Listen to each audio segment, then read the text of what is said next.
جب بغداد میں ایک غریب نوجوان اپنی بوڑھی ماں کے ساتھ رہتا تھا۔ باپ کا سایہ سر سے اٹھ چکا تھا، اسی لیے گھر کی تمام ذمہ داری اس کے کاندھوں پر تھی۔ وہ نوجوان سارا دن شہر میں جا کر مزدوری کرتا تھا اور اپنے گھر کا گزر بسر کرتا تھا۔ کبھی اسے کام مل جاتا تھا تو کبھی وہ خالی ہاتھ گھر لوٹ آتا تھا۔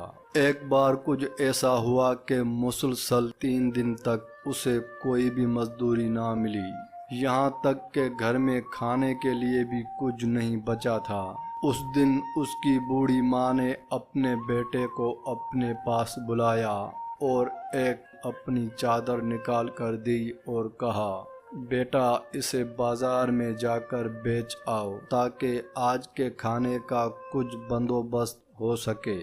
وہ نوجوان جب بازار پہنچا تو ایک تاجر نے وہ چادر دیکھی۔